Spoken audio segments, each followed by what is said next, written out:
c'est un taré, un débile de flic à Berlétan. Donc, à Berlétan, il a créé son réseau de harceleurs en manipulation perverse et narcissique. Alors, il fait du stalking organisationnel sur la route. Et le but du jeu, c'est de me faire persécuter par le biais de ce groupe-là et de me saboter mes contrats de travail en allant dans les entreprises, à Pôle emploi ou à Super U ou peu importe, de créer des conversations interpersonnelles afin de me faire interréagir. C'est tout ce qu'il fait. C'est juste pour persécuter, c'est obsessionnel chez lui. Je fais partie d'aucune enquête criminologique, criminelle, puisqu'il n'y a pas de juge, pas de procureur et pas de magistrat, et ça fait 12 ans qu'il enquête sur des Corses. Et que lui, sa seule motivation de flic, c'est de me laisser au chômage. Voilà, que je sois endettée, au chômage, plus de maison, plus de voiture, plus de travail, plus de Pôle emploi, plus rien. Parce qu'il kiffe cette méthode de harcèlement en réseau ou harcèlement global. C'est tout ce qu'il fait. Voilà, c'est sa vocation de flic. Il kiffe cette méthode. C'est sa vocation de flic.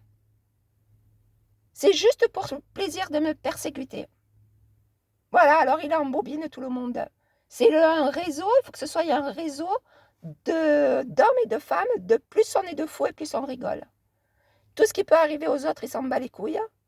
Il regarde que sa propre personne.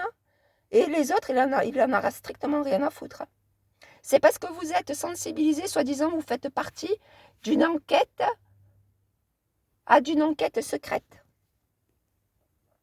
Voilà, c'est qu'en fait, la seule chose, c'est que soi-disant, vous faites partie d'une enquête secrète, mais en fait, c'est juste pour vous manipuler, pour vous faire rentrer dans son réseau. C'est tout. Et persécuter Sandrine de Souza, parce qu'il adore persécuter Sandrine de Souza, c'est obsessionnel. C'est tout. Il n'y a pas d'enquête secrète, il n'y a pas d'enquête criminelle, il n'y a rien. Parce que sinon, il y aurait un juge, un procureur et un magistrat. S'il y avait une enquête criminelle. Quand il y a une enquête, il n'y a pas de persécution de personne. Les personnes, elles ne finissent pas au chômage. On n'a pas besoin de personnes lambda pour faire une enquête. On n'a pas besoin d'entreprises, d'investir des entreprises pour faire de la désinformation et de la rumeur. Non, c'est que vous êtes tous investis d'une mission secrète. Mais en fait, il n'y a rien. Il n'y a pas d'enquête criminelle. Il n'y a rien. Il y a zéro. Il fait son enquête avec des albums musicaux. C'est tout. Parce qu'il n'y a pas de juge, pas de procureur et pas de magistrat. Ça fait 12 ans qu'il enquête. Et 12 ans qu'il kiffe cette méthode pour que je sois au chômage. C'est tout.